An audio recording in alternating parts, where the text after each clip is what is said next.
ফুটবলের ঈশ্বর ম্যারাডোনার মৃত্যুতে আর্জেন্টিনায় ৩ দিনের শোক। প্রেসিডেন্ট প্যালেসে চলছে শ্রদ্ধা নিবেদন। করোনা উপেক্ষা করে দেশে দেশে রাস্তায় ভক্তরা। মেট্রো রেল সম্প্রসারণে এবার ভেঙে ফেলা হচ্ছে কমলাপুর স্টেশন। সম্মত মন্ত্রণালয় নকশা ঠিক রেখে ১৩০ মিটার উত্তরে নির্মাণ হবে নতুন স্টেশন। করোনায় বিপর্যস্ত বিশ্বেও অর্থনৈতিক উন্নয়ন ধরে রেখেছে বাংলাদেশ, বললেন প্রধানমন্ত্রী। সরকারি কর্মকর্তাদের স্বাস্থ্যবিধি মেনে চলার আহ্বান। এবং দর নিয়ে সমঝোতা না হওয়ায় হাট থেকে ধান কিনছেন না মিলাররা। নওগাঁয় একদিনেই দাম কমে গেছে প্রতি মণে ১০০ টাকা।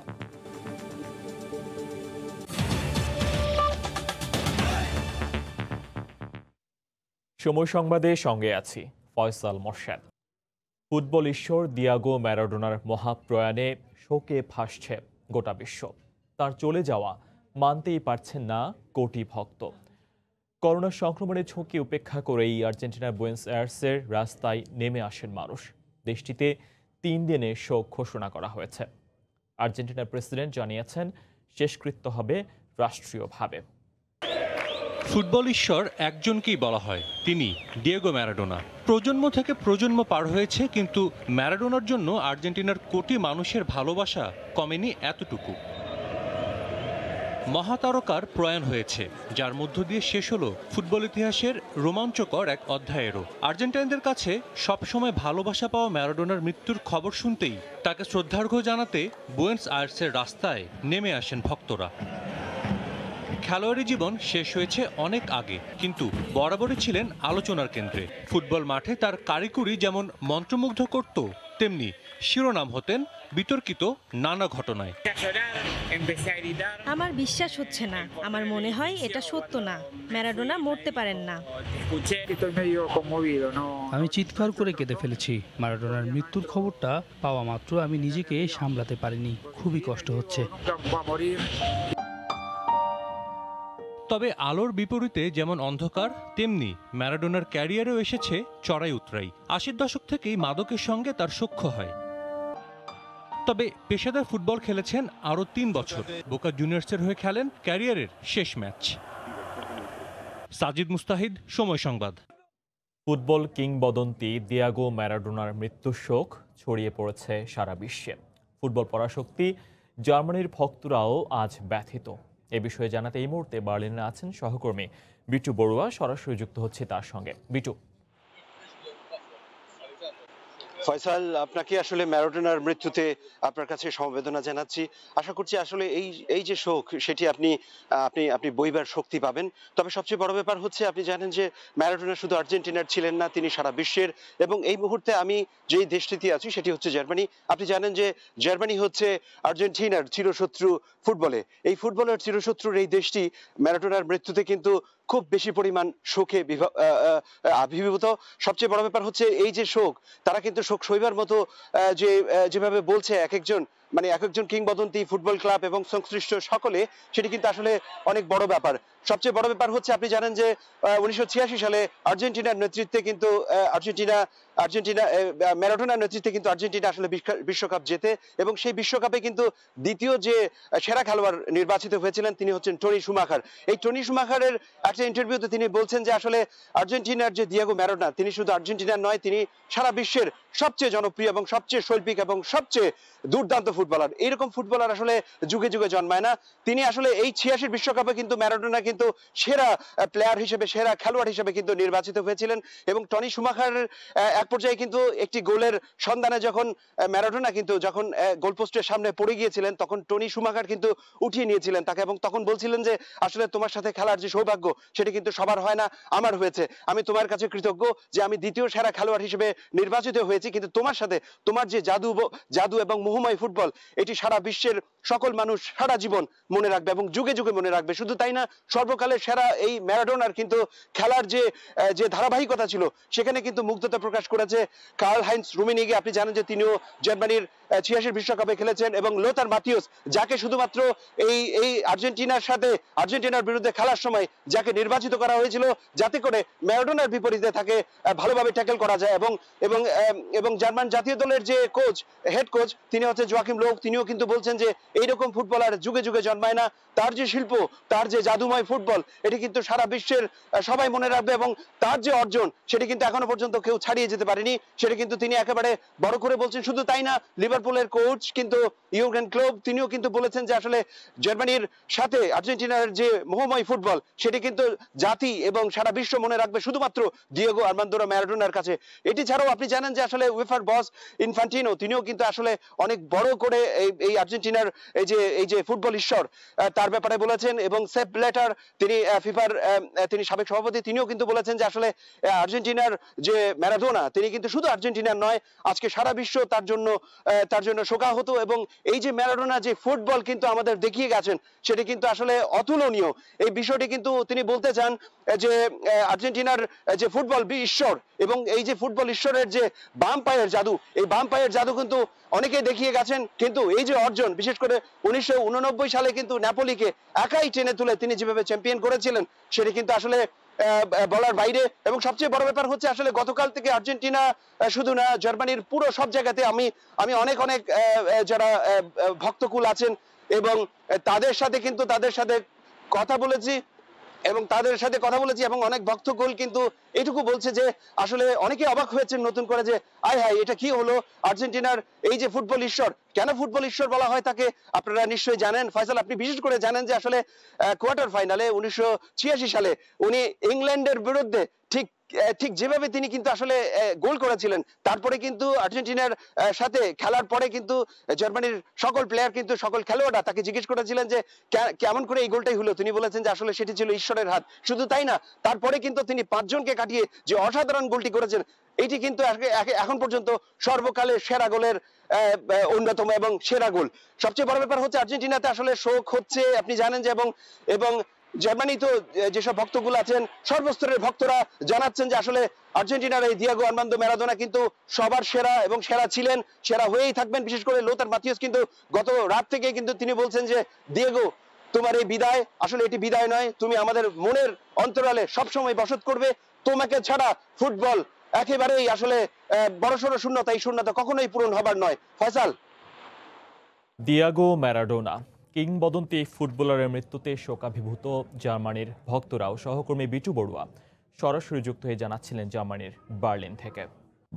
বঙ্গবন্ধু টি-20 কাপের 4 দল তাকে শ্রদ্ধা জানিয়ে 1 মিনিট নীরবতা পালন করেছে। সহকর্মী নিয়ন মোহাইমেন সরাসরি যুক্ত হয়ে জানাচ্ছিলেন আমাদেরকে।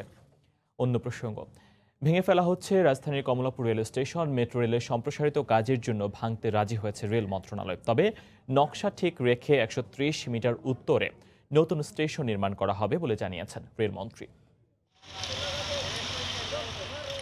৬৭ বছরের পুরানো কমলাপুর রেল স্টেশন স্থাপত্য শৈলীর দিক থেকেও অনন্য দেশের এই আইকনিক স্থাপনাটি। এর সাথে জড়িত রেল ব্যবস্থাপনার ইতিহাস, ঐতিহ্য আর গৌরবময় নানা স্মৃতি। উত্তরা থেকে মতিঝিল পর্যন্ত চলমান মেট্রো রেলের কাজ সম্প্রসারণের সিদ্ধান্ত হয়েছে। বর্ধিত অংশের দৈর্ঘ্য 1.26 কিলোমিটার, আর এতেই সরিয়ে নিতে হচ্ছে ঐতিহ্যবাহী কমলাপুর রেল স্টেশন। নতুন নকশা অনুযায়ী মেট্রো রেল প্রকল্পের সর্বশেষ স্টেশনটি পড়েছে কমলাপুর রেল স্টেশনের সামনে। তাছাড়া এখানে লাইন পরিবর্তনের জন্য মেট্রো রেল প্রকল্পের জায়গা লাগবে বেশি। কমলাপুরকে ঘিরে যে মাল্টিমোডাল ট্রান্সপোর্ট হাব হবে সেখানেও পড়বে কমলাপুর রেল স্টেশনের বেশ কিছু জায়গা। আমরা একাধিক মিটিং করে এখন সর্বশেষে মাননীয় প্রধানমন্ত্রীর মুখ্য সচিব ওনার নেতৃত্বে একটা সভা হয়। আমরা গ্রাউন্ড ওয়ার্ক মিটিংগুলো করার পরে এবং সেই সভাতে এটা চূড়ান্তভাবে সিদ্ধান্ত হয়েছে কোন স্টেশনটা কোন জায়গাতে হবে। নতুন এই নকশা অনুযায়ী ভাঙতে হবে কমলাপুর রেল স্টেশন। মেট্রো রেলের এই প্রস্তাবের সাথে সম্মত হয়েছে রেলপথ মন্ত্রণালয়ও। মাননীয় প্রধানমন্ত্রী যদি আমাদের এই যে আমরা একমত হলাম এটার সঙ্গে যদি উনি এগ্রি করে তাহলে এইভাবেই হবে। আর যদি আমাদের আদারওয়াইজ উনি কোনো আমাদের নির্দেশনা দেয় বা কোনো পরামর্শ দেয় তাহলে তখন তো আর সেই অনুযায়ী আমরা কাজ করব। তবে মন্ত্রী বলছেন, দেশের ইতিহাস, ঐতিহ্য, নির্মাণ শৈলীর কথা বিবেচনায় রেখে বর্তমান স্টেশন ভবনের আদলে আরও একটি ভবন নির্মাণ করা হবে। স্টেশন বিল্ডিং যেটা আছে কমলাপুর, সেটার একটা রিপ্লিকা তারা এই যে পাশের এই জায়গায় এইখানে যে স্পেসটা আছে এই পাশের এই জায়গা তারা তৈরি করে দেবে। ওইটাই হবে একটু সরাই নিয়ে, একই বিল্ডিং থাকবে। কবে থেকে কমলাপুর রেল স্টেশন ভাঙা শুরু হবে বা নির্মাণ কাজ শুরু হবে সে ব্যাপারে এখনো চূড়ান্ত সিদ্ধান্ত হয়নি বলে জানান রেলপথমন্ত্রী। আপনার কমলাপুর স্টেশন পর্যন্ত। নাজমুস তালিহি, সময় সংবাদ, ঢাকা। MRT 6 প্রধানমন্ত্রী শেখ হাসিনা বলেছেন, করোনায় বিপর্যস্ত বিশ্বেও অর্থনৈতিক উন্নয়ন ধরে রেখেছে বাংলাদেশ। দ্বিতীয় ঢেউ থেকে মানুষকে রক্ষায় প্রশাসনের কর্মকর্তাদের মাঠ পর্যায়ে সক্রিয় ভূমিকা রাখার আহ্বান জানিয়েছেন তিনি। সকালে গণভবন থেকে ভিডিও কনফারেন্সে আইন ও প্রশাসন প্রশিক্ষণ কোর্সের সনদ বিতরণ অনুষ্ঠানে বক্তব্য রাখেন প্রধানমন্ত্রী। বলেন, সেবা দেওয়ার মানসিকতা নিয়ে কাজ করতে হবে প্রশাসনের কর্মকর্তাদের। করোনার ধাক্কা লেগেছে সরকারি কর্মকর্তাদের প্রশিক্ষণ কোর্সেও। জনপ্রশাসনে নতুনভাবে অন্তর্ভুক্ত কর্মকর্তাদের আইন ও প্রশাসনের খুঁটিনাটি দিক জানতে হয়। এই লক্ষ্যে চলতি বছরের 5 জানুয়ারি 116, 17 ও 18তম ব্যাচের আইন ও প্রশাসন কোর্স শুরু হয়। 5 মাস ব্যাপী এই কোর্স এবার অনলাইনে সম্পন্ন করলেন প্রজাতন্ত্রের নবীন কর্মকর্তারা। বৃহস্পতিবার সকালে গণভবন থেকে ভিডিও কনফারেন্সে শাহবাগের আইন ও প্রশাসন একাডেমিতে এই কোর্স সম্পন্ন করা কর্মকর্তাদের সনদ বিতরণ অনুষ্ঠানে উপস্থিত ছিলেন প্রধানমন্ত্রী ও জনপ্রশাসন মন্ত্রী শেখ হাসিনা। 46 জন নারী ও 70 জন পুরুষ কর্মকর্তা এবারের কোর্স সম্পন্ন করেছেন। কৃতি প্রশিক্ষণার্থীদের দেয়া হয় রেক্টরস অ্যাওয়ার্ড। অনুষ্ঠানের সভাপতি সরকার প্রধান বলেন, লক্ষ্য ছাড়া জাতি এগিয়ে যেতে পারে না। তিনি বলেন, অর্জিত জ্ঞান নিয়ে মানুষের সেবায় নিয়োজিত হতে হবে কর্মকর্তাদের। দেশটাকে উন্নত করতে হলে বিশ্বের সাথে তাল মিলিয়ে চলার মতো উপযুক্ত আমরা কর্মচারী গড়ে তুলতে চাই, যেন মানুষ তার সেবাটা পায়। সেটাই আপনারা দেবেন, এটাই আপনাদের কাজ। গবেষণা এবং বিজ্ঞানের প্রভাব তার সঙ্গে সামঞ্জস্য রেখে সেইভাবে পরিকল্পনা নিয়ে দেশকে এগিয়ে নিয়ে যেতে হবে। করোনার অস্বাভাবিক পরিস্থিতিতে কর্মস্থলে যোগ দেয়া এসব কর্মকর্তাদের শেখ হাসিনা বলেন, দ্বিতীয় ঢেউ থেকে মানুষ বাঁচাতে আরও সক্রিয় হতে হবে মাঠ পর্যায়ে। এটা যেন বিস্তার না লাভ করতে পারে তার জন্য যথাযথভাবে স্বাস্থ্য বিধি মেনে আপনারা চলবেন। কারণ দ্বিতীয় যে ঢেউটা আসছে সেটা কী পর্যায়ে যাবে এখনও আমরা জানি না। অনেক দেশ এখন অলরেডি তারা লকডাউন করে ফেলেছে, অনেকে কারফিউ দিচ্ছে। আমরা এখনও সহনশীল অবস্থায় আছি, কিন্তু আমাদেরকে খুব সাবধানে চলতে হবে। মানবিক সমাজ গড়তেও দলমত নির্বিশেষে সবার বিরুদ্ধে ব্যবস্থা নেয়ার জন্য উদ্যোগী হতে কর্মকর্তাদের নির্দেশ দেন সরকার প্রধান। মাদক, সন্ত্রাস, জঙ্গিবাদ, দুর্নীতি এর বিরুদ্ধে। দেবাশিস রায়, সময় সংবাদ, ঢাকা। স্বাস্থ্য অধিদপ্তরের হিসেবে গত 24 ঘন্টায় করোনায় মারা গেছেন 37 জন। এ নিয়ে দেশে মৃতের সংখ্যা বেড়ে দাঁড়িয়েছে 6524 জনে। 24 ঘন্টায় শনাক্ত হয়েছেন 2292 জন। গত 24 ঘন্টায় কোভিড-19-এর নমুনা পরীক্ষা করা হয়েছে 17,052 জনের। এ পর্যন্ত মোট নমুনা পরীক্ষা হয়েছে 27,13,202 জনের। 24 ঘন্টায় নতুন শনাক্ত হয়েছেন 2,292 জন। এ নিয়ে দেশে মোট শনাক্তের সংখ্যা 4,56,438 জন। 24 ঘন্টায় মারা গেছেন 37 জন। এ পর্যন্ত করোনা আক্রান্ত হয়ে মারা গেলেন 6,524 জন। করোনা থেকে 24 ঘন্টায় সুস্থ হয়েছেন 2,274 জন। এ পর্যন্ত সুস্থ হয়েছেন 3,71,453 জন।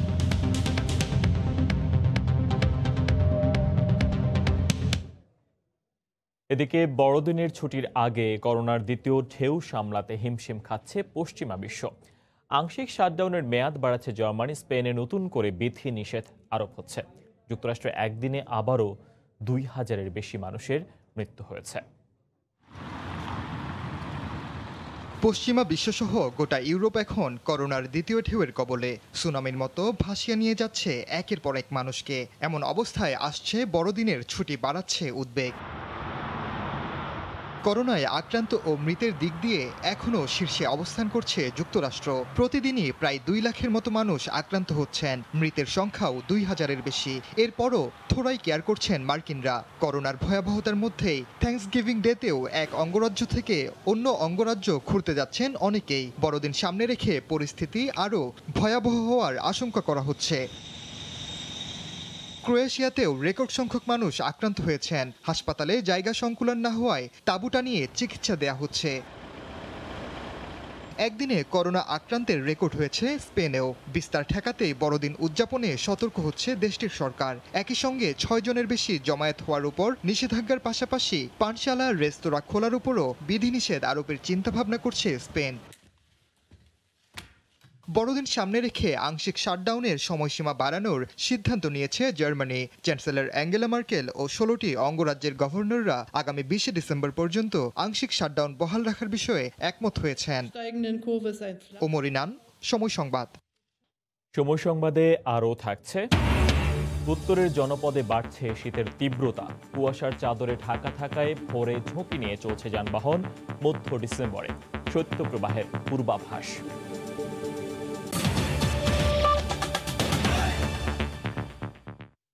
খাদ্য বিভাগের সাথে চালের দর নিয়ে সমঝোতা না হওয়ায় হাটে ধান কেনা থেকে পিছু টান দিয়েছে মিলাররা। এতে একদিনের ব্যবধানে মন প্রতি 100 টাকা দর পড়েছে ধানের। হঠাৎ ধানের দর কমে যাওয়ায় হিসাব মেলাতে পারছেন না কৃষকেরা। ধানের দর নিয়ন্ত্রণ ব্যবসায়ীদের কারসাজি বলছেন চাষিরা, আর ব্যবসায়ী নেতারা বলছেন চালের দরের সাথে মিল রেখে ধান কিনতে হচ্ছে তাদের। চালের দর বাড়ানো নিয়ে বুধবার বিকেলে খাদ্যমন্ত্রী সাধন চন্দ্র মজুমদারের সাথে 3.5 ঘন্টা বৈঠক করে রংপুর ও রাজশাহী বিভাগের মিলাররা। কিন্তু বৈঠকে চালের পূর্ণ দর বাড়ানো যাবে না বলে ছাপ জানিয়ে দেন খাদ্যমন্ত্রী। এ বৈঠকের একদিন পরই নওগাঁর হাটগুলোতে ধানের দর মন প্রতি 100 টাকা পর্যন্ত কমে গেছে। ধানের এমন দর পতনে হিসাব মেলাতে পারছেন না কৃষকেরা। হাটে আমাদের কোনো ব্যবসায়িক নাই, আজকে হাটের ধান বেচতে আসছে, হঠাৎ ধানের দাম কম। 1000 টাকা মন আজকে, অন্য সময় 1050, 1100 টাকা মন ধান। বাজার দাম কমার কারণ মিলাররা নিচ্ছে না ধান, ওই জন্য হাটে ধানের ব্যাপারী না আসায় দর পড়েছে বলে দাবি স্থানীয় ব্যবসায়ীদের। আর দর কমিয়ে দেওয়াকে ব্যবসায়ীদের কারসাজি বলছেন চাষিরা। ব্যবসায়ীরা কারসাজি করে দাম কমাচ্ছে, এভাবে দাম কমলে তো কৃষক আমরা বাঁচবো না। এতে আমাকে খুব কষ্ট হচ্ছে। কৃষকের অভিযোগ সঠিক নয় দাবি করে চালের দরের সাথে হিসেব কষে ধান কেনার কথা বলছেন ব্যবসায়ী নেতারা। অসামঞ্জস্যপূর্ণ বাজার, ধান এবং চাউলের সমন্বয় নেই। সরকারের যেটা সিদ্ধান্ত আছে সেই সিদ্ধান্ত মোতাবেক চাউলের মূল্য হচ্ছে 41-42 টাকা দাঁড়ায়। এটি সমন্বয় করার জন্য হচ্ছে বলেছি, কিন্তু হচ্ছে সেইটির প্রতি খুব বেশি গুরুত্ব সরকার দিচ্ছে বলে মনে হয় না। চলতি মৌসুমে সরকার কৃষকের কাছ থেকে 26 টাকা কেজিতে 2 লাখ মেট্রিক টন ধান আর 37 টাকা কেজিতে মিলারদের কাছ থেকে 6 লাখ মেট্রিক টন চাল কেনার ঘোষণা দেয়। এমআর রকি, সময় সংবাদ, নওগাঁ। শীতের তীব্রতা বাড়তে শুরু করেছে রংপুর সহ উত্তরের জেলাগুলোতে। ঝুঁকি এড়াতে ভোরে হেডলাইট জ্বালিয়েই যান চলাচল করছে। দেশে আজ সর্বনিম্ন তাপমাত্রা পঞ্চগড়ে তেঁতুলিয়ায় 11.5 ডিগ্রি সেলসিয়াস রেকর্ড করা হয়েছে। রতন সরকারের রিপোর্ট, ছবি তুলেছেন তারিকুল ইসলাম। শীত জেকে বসেনি এখনো, কিন্তু কুয়াশার ভোরে যান চলাচল কিছুটা ঝুঁকিপূর্ণ, তাই হেডলাইট জ্বালিয়েই চলছে গাড়ি। মধ্যরাতের পর বাড়তে থাকে শীত, তবু ভোরের আলো ফোটার আগেই ঘর থেকে কাজের জন্য বের হতে শুরু করে শ্রমজীবী মানুষেরা। হিমের পাহাড় হিমালয়ের পাদদেশে অবস্থান বলে উত্তরের রংপুর, দিনাজপুর অঞ্চলের জেলাগুলোতে শীতের দাপট এমনিতেই একটু বেশি।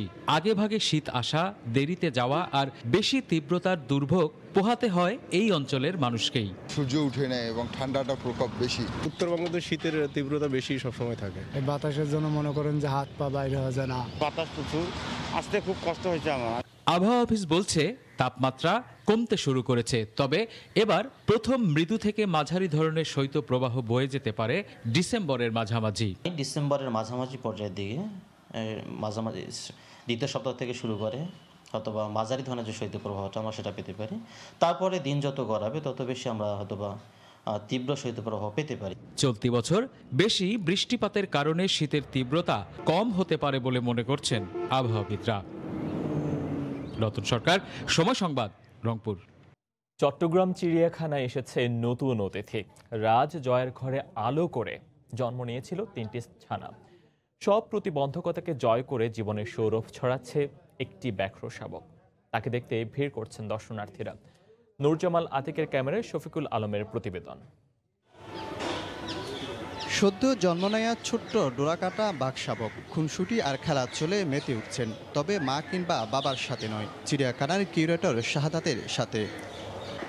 মা বাবার মায়া মমতায় সারাক্ষণ বুকে আগলে রাখছেন। দুধসহ নানা খাবার দিয়ে বড় করছেন শাবকটিকে। জন্মের পর মা বাবা থেকে আলাদা করে রাখা 1 কেজি 300 গ্রাম ওজনের শাবকটির বয়স 12 দিন। সর্বোচ্চ চেষ্টা করতেছি যাতে মানে সে কেয়ারটা নেওয়া যায় এবং বাচ্চাটাকে জানি সার্ভাইভ করানো যায়। যখন একটু হাঁটাটা ভালো মতো শিখবে তখন আমরা বলতে পারবো আসলে যে সে 100% ওকে আছে।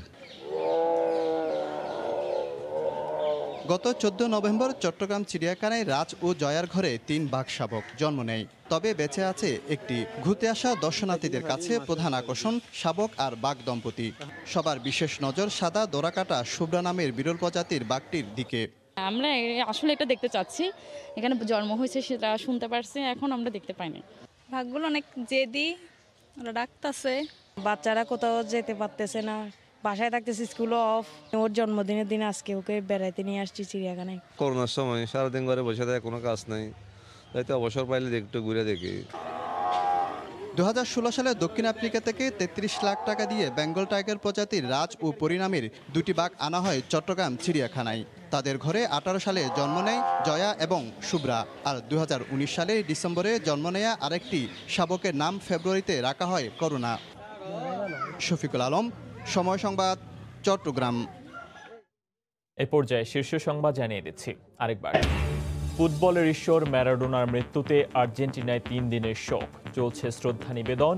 মিরপুরে বাংলাদেশের ক্রিকেটারদের 1 মিনিট নীরবতা পালন। মেট্রো রেল সম্প্রসারণে এবার ভেঙে ফেলা হচ্ছে কমলাপুর স্টেশন। সম্মত মন্ত্রণালয় নকশা ঠিক রেখে 130 মিটার উত্তরে নির্মাণ হবে নতুন স্টেশন। করোনায় বিপর্যস্ত বিশ্বেও অর্থনৈতিক উন্নয়ন ধরে রেখেছে বাংলাদেশ, বললেন প্রধানমন্ত্রী। সরকারি কর্মকর্তাদের স্বাস্থ্যবিধি মেনে চলার আহ্বান।